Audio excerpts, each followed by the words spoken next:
It was the early 1970s in the United States, a time when people still believed they were safe walking alone at night, a time when strangers were trusted more easily.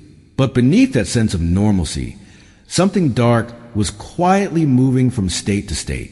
His name was Ted Bundy. To the outside world, Bundy didn't look like a monster. He was intelligent, charming, and well-spoken. He studied law, volunteered for political campaigns, and even worked at a suicide hotline. People described him as polite, even likable.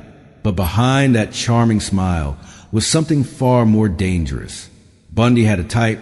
He targeted young women, usually college students, often with long dark hair parted in the middle.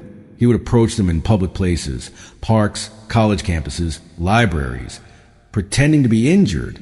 Sometimes he wore a fake cast on his arm or leg, asking for help carrying books or loading something into his car.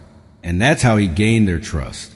The moment they got close enough, everything changed. His killings began in Washington State in 1974. Young women started disappearing without a trace. At first, there was confusion. No clear suspect. No obvious connection between victims. But then witnesses began to notice something strange. Several women reported encounters with a man who introduced himself as Ted. He was handsome, soft-spoken, seemingly harmless. But those who survived would later realize how close they had come to death. As months passed, the number of missing women grew. Fear spread across campuses. Parents warned their daughters. But Bundy didn't stop. He moved from Washington to Oregon, then to Utah, and later to Colorado. Every time suspicion started building, he disappeared and started again somewhere new. It was like he was always one step ahead. In Utah, things escalated. More victims, more violence. And this time, some of the women fought back. One victim managed to escape and gave police a description of her attacker, a man named Ted, driving a Volkswagen Beetle. That detail became crucial. Police across multiple states began comparing notes. For the first time, they realized they weren't dealing with isolated incidents. They were hunting a serial killer. And then came the breakthrough. In August 1975, Ted Bundy was pulled over by police in Utah. Inside his car, officers found suspicious items: handcuffs, a crowbar, rope, and a ski mask. It wasn't enough to immediately convict him of murder, but it raised serious questions.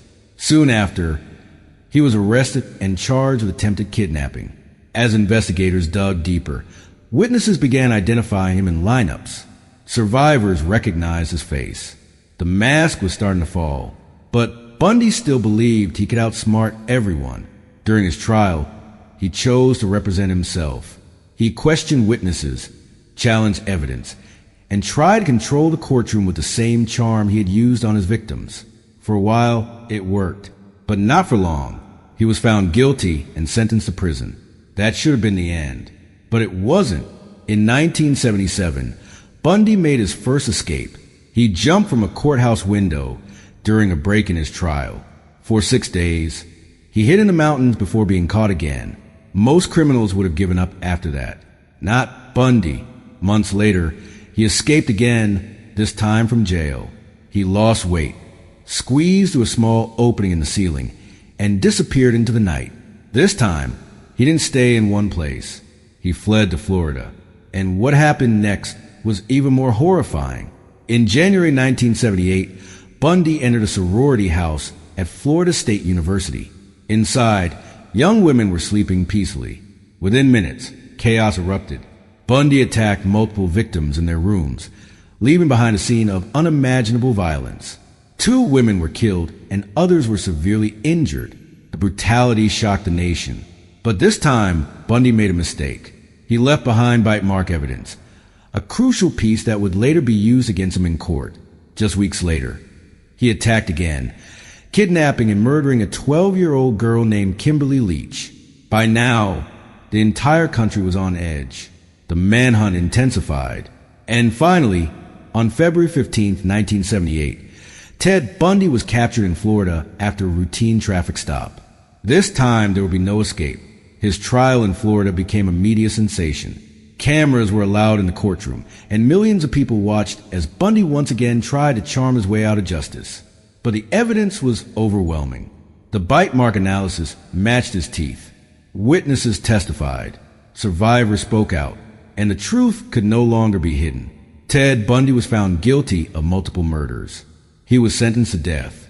Even after his conviction, Bundy continued to give interviews, sometimes hinting at the number of victims he had killed. While he officially confessed to 30 murders, investigators believed the real number could be much higher. Some estimate over 100 victims. In the years leading up to his execution, Bundy tried to delay his fate by offering more confessions, revealing details about crimes, and speaking with investigators. But time eventually ran out. On January 24, 1989, Ted Bundy was executed in the electric chair at Florida State Prison. Outside the prison, crowds gathered. Some cheered. Others simply watched in silence. One of the most notorious serial killers in American history was finally gone, but his story didn't end there. Even today, decades later, the name Ted Bundy still sends chills down people's spines. His case is studied by psychologists, criminologists, and investigators trying to understand how someone so seemingly normal could commit such horrific acts. He wasn't a shadowy figure hiding in darkness. He was someone who blended in, someone who smiled, someone people trusted, and that's what made him so dangerous. The story of Ted Bundy is a reminder that evil doesn't always look the way we expect. Sometimes it looks just like everyone else.